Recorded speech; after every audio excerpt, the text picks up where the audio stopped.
Hey guys, Run This 342 here, and this is a quick disclaimer. This video is me simply reading the patch notes straight off the website. For those of you who don't go to the website at all and don't read the patch notes, I made this video for that specific purpose. If you already read the patch notes, there's no need for you to watch this video. So thank you so much for at least stopping by and checking it out if you wanted it to be it thing, maybe. But really, if you guys aren't interested in hearing me read the patch notes straight off the Warframe forum, this video isn't for you. So with that out of the way, for those who do want to hear me read the patch notes straight out of the forum, enjoy your stay. Either way, thank you so much for supporting me, and I'm Runner342, and I hope you enjoy the video.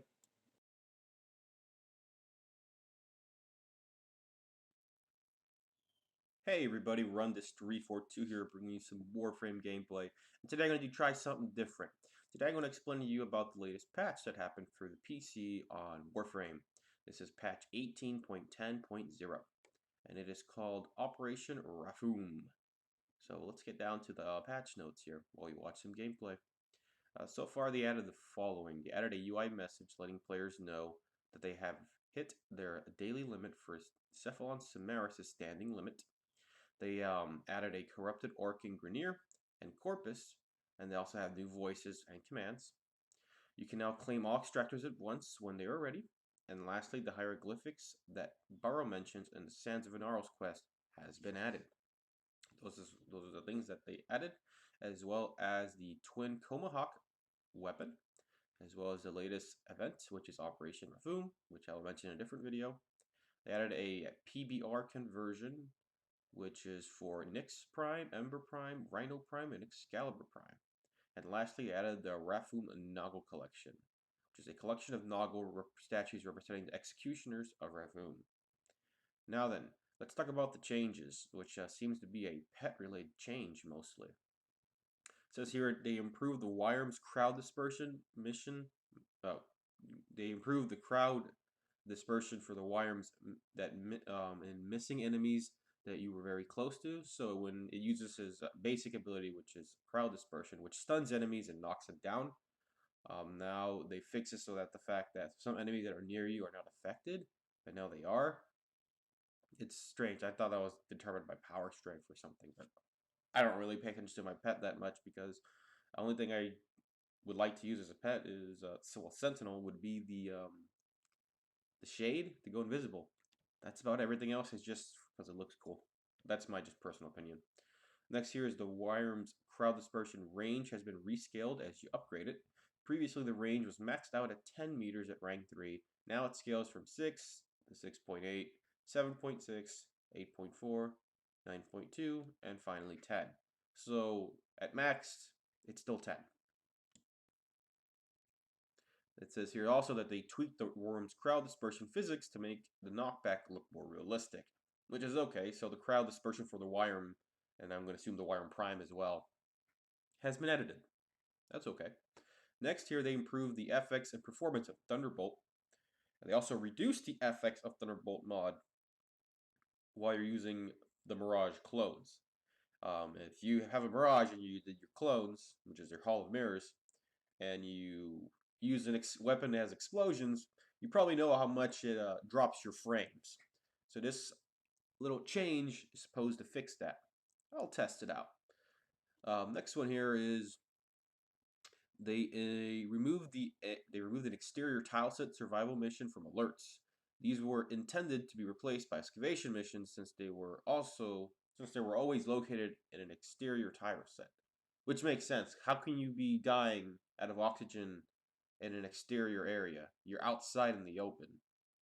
You're outside and you're suffocating. I'll leave it at that. Alright, next one. They reduced the disorienting amount of screen shakes that occurs in Arcwing when you're slowing down or just drifting.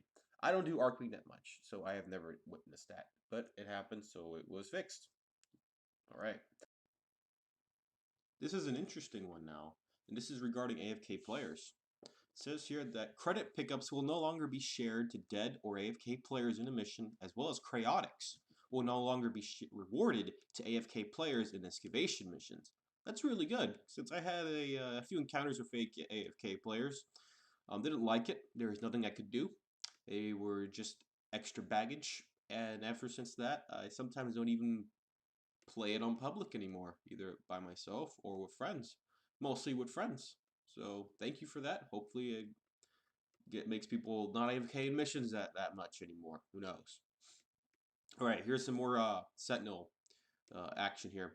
Carrier's vacuum now behaves in correlation to the owning player's movement. Sorry about that.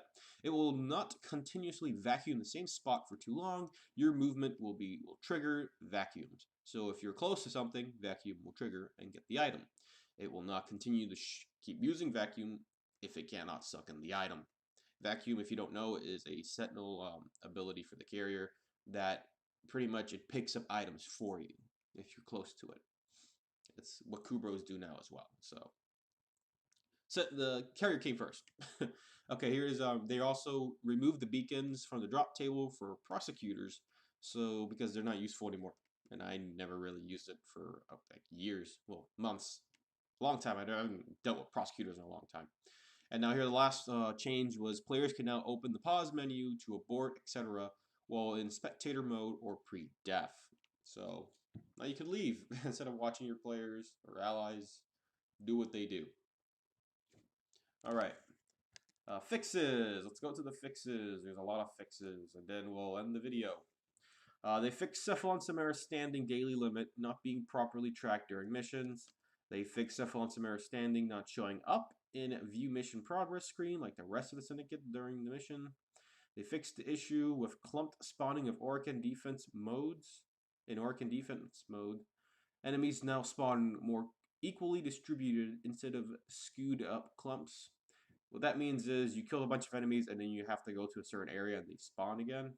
I'm going to assume that's what that means. Who knows? But they fixed it. So no more clump spawning. They spawn more equally. They don't spawn like, oh, here's 6. Here's 6 more. No, they spawn. You kill one, so another one spawns. That sounds more balanced to me. All right, they fixed clients not receiving the Samara standing bonus shown in the missions. Okay. Fixed conversion spawning on underneath friendly objects, such as excavators. So enemies spawning under your excavator is now fixed and it won't happen anymore. Yay! That was a pain. Right, they fixed the Tomb Protector Codex entry showing a quiver penetrating his chest as per this forum post. The bow and arrow bug with an arrows. Dang, he took an arrow to the chest. Okay. Fix the confirmed text for installing the lens, implying that selected weapons has a currently installed lens, even when said weapons do not have a lens equipped. That's annoying. Thank you for fixing it. Fixed various localization issues. Okay. Fixed mission progress screen potentially showing a Cephalon Samara standing gain greater than the player's daily limit. Aw. Well, I guess that's fixed. Fixed extractions becoming available after collecting 300 cryotics in the sortie alert excavation missions. It should only be 100. Dang. Glad that's fixed. The next one here is for the Torrid. They fixed the Torrid not applying energy colors to correctly on certain FX. So maybe when you add a type of mod, such as a status mod for like poison or electric, maybe that's supposed to give color. I haven't tried the Torrid since they redid the skin for it, so now you know at least. Here it says they fixed various flickering glass textures in the void. They fixed abilities casted from clients not being canceled by corpus nullifiers. Such sad. They fixed missing objective markers in the recovery mission. Fixed cryopods in Uranus defense mission moving mid-wave. I've seen that before. Fixed certain physic X particle effects not working on large end graphics card and possibly crashing. So sorry if you've witnessed that. Fixed sigils looking stretched in the world slate window. Yep. Fixed replicas displaying its elemental effects on your Warframe's neck. Fixed incorrect lighting and water textures in the Uranus tile set. Fixed Tenogen Malzer Lisette displaying incorrect energy colors as per this forum post. Fixed an incorrect visual on Tenogen Zephyr Hagoromo skin. Fixed Hydroid's undertow resulting in enemies striking a T-pose after death. A T-pose. Okay. Huh. Fixed a very rare case and returning to your landing craft and crashing. Ouch. Fixed operators appearance resetting to default after a host migration. Fix certain arrow trail effects not being removed after time. Fix Saren's spores disappearing when casted on Molt. Oh jeez, that sucks. Fix Saren's spores disappearing when casted on Molt. Ouch. Fix the Comac muzzle flash always being default white. Fixed incorrect teleporting bounds on series defense maps. Fixed an issue where excavators will stall with 0.0 time remaining. Fixed an issue when landing craft's tower placement interfering with levels. So that's it. That is patch 18.10.0. Besides that, those changes and fixes, they added a new weapon and a new event, which features the new skinned out boss Kayla. So do try it out. I'll make a separate video about that, as always. Thank you so much for sticking by and listening to the patch notes. I have been Run This 342, your host, and I will catch you guys next time. Take care.